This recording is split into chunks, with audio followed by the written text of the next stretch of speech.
কক্সবাজার থেকে ঢাকাগামী কক্সবাজার এক্সপ্রেসের guard back বগির hook ভেঙে গেছে। এতে মূল ট্রেনের সঙ্গে বগিটি বিচ্ছিন্ন হয়ে পড়ে। এতে কেউ হতাহত হয়নি, তবে এই রেলপথে ট্রেন চলাচল বন্ধ হয়ে গেছে। ফলে চট্টগ্রাম স্টেশন থেকে কক্সবাজারগামী প্রবাল এক্সপ্রেস ছেড়ে যায়নি। আজ শনিবার বেলা ৩টা ১০ চট্টগ্রামের বোয়ালখালী উপজেলার গুমদণ্ডি স্টেশন এলাকায় এই দুর্ঘটনা ঘটে। রেলের দিকে দেখি খুব হাই স্পিডে যাচ্ছে। এখানে ওই যে রেল করেছিল সামনে গাড়ি উঁচু নিচে নাকি ড্রপ হওয়ার টাইমে দেখলাম ফাইভটা খুলে যায়। ফাইভ খুলে যাওয়ার কারণে হাওয়া চলে যাচ্ছে, ওখানে গাড়ি দাঁড়িয়ে গেছে। এতে প্রায় ৩০ মিনিট আটকে ছিল কক্সবাজার এক্সপ্রেস। পরে বিচ্ছিন্ন হওয়া বগিটি সেখানে রেখে মূল ট্রেন চট্টগ্রামের উদ্দেশ্যে ছেড়ে আসে। গার্ড ব্রেক বগিতে মূলত ট্রেনের পরিচালক বা গার্ড থাকেন, আর এই বগিতে খাবারও থাকেন।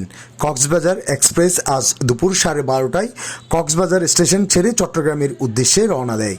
এক্সপ্রেসে আমাদের ফ্যামিলি কুমড়ো স্টেশনে আছে, তো আমরা 3টার দিকে চলে আসছি। এখানে হয়তো বা 3:42 মতো সময় লাগে এখানে আসতে। তো সেই 3টা থেকে এসে বসে আছি, এখনও কোনো খবর নাই।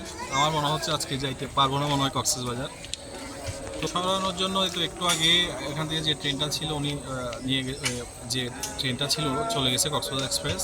হয়তো একটা ইঞ্জিন আসবে, ইঞ্জিন আসলে এটা শুরু হবে বলে মনে হচ্ছে, কিন্তু মনে হলো তো এখন দাঁড়ায় আছে 1 থেকে 1.5 ঘন্টা, হয়তো আরও 1 থেকে 1.5 ঘন্টা লাগবে আসতে। এরপর আবার প্রবাল এক্সপ্রেস আসবে, মনে হচ্ছে 6টা 7টা 8টা এরকম বেজে যাবে আস্তে আস্তে। রেলে গুমদণ্ডি স্টেশন মাস্টার মোহাম্মদ তারেক জানান, গুমদণ্ডি স্টেশন পার হওয়ার পর কক্সবাজার এক্সপ্রেসের একদম শেষের বগিটি হুক ভেঙে গেছে। এই কারণে প্রায় 30 মিনিট কক্সবাজার এক্সপ্রেস থেমেছিল সেখানে। পরে বগিকে রেখে কক্সবাজার এক্সপ্রেস ছেড়ে যায়। এখন উদ্ধারকারী ট্রেন এনে গার্ড ব্রেক বগির উদ্ধার করা প্রক্রিয়া চলছে। 15:08 এখান থেকে আউট হয়েছে, ঠিক আছে। এটা হোম সিগন্যাল পার হওয়ার পরে মানে আলাদা হয়ে গেছে মূল ইয়ে থেকে, মূল বইগুলো থেকে। ওই হুকটা ফাড়ি গেছে, মানে এই কারণে 15:09 ধরে আমাদের কাজ জানাই দিছি, আমরা ব্যবস্থা নেবে যত। এটা কটার সময় আসবে? এটা আসার কথা 15:45। তো এই সরানো আমরা কোনো ট্রেনে যাবে না, এমনকি পিডিবিও যাবে না। 8:23 সব পিডিবি গেছে। যাত্রী যেগুলো ছিল ওরা ওই মূল গাড়িতে নিয়ে গেছে, উঠে গেছে। ওই রেল বগিতে থাকা মোহাম্মদ তাওসিফ জানান, বগির জয়েন্টের একটি অংশ ক্ষতিগ্রস্ত হয়ে চলন্ত ট্রেন থেকে বগি বিচ্ছিন্ন হয়ে যায়। এটি ছিল ক্যান্টিন বগি। এতে 10 থেকে 15 জন যাত্রী ছিল বলেও জানান তিনি। আমাদের ট্রেনটা যথাসময় 12:30টায় কক্সবাজার থেকে রওনা দিছে।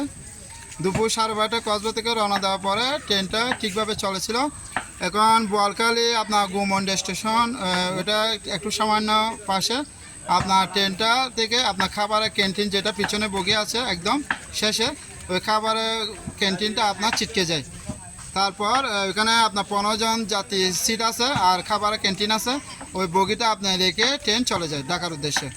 আপাতত প্রবাল এক্সপ্রেস এই কারণে বন্ধ আছে। প্রবাল এক্সপ্রেসের যাত্রীরা খুবই ভোগান্তিতে পড়েছে। এখন ট্রেন এটা কখন আসার জন্য পরিচালক বলছে কিছু ঘন্টা খানিক সময়ের মধ্যে আপনার ট্রেন ইঞ্জিন আপনার চট্টগ্রাম স্টেশন থেকে আসবে, এসে তারপরে ওই বগিটা আপনার চট্টগ্রামে নিয়ে যাবে, তারপর প্রবাল এক্সপ্রেস আসতে পারবে। এদিকে আজ বেলা 3:10 চট্টগ্রাম স্টেশন থেকে কক্সবাজারের উদ্দেশ্যে ছাড়ার কথা ছিল প্রবাল এক্সপ্রেস, কিন্তু এই দুর্ঘটনার কারণে বিকেল 4টায়ও এই ট্রেন ছেড়ে যায়নি।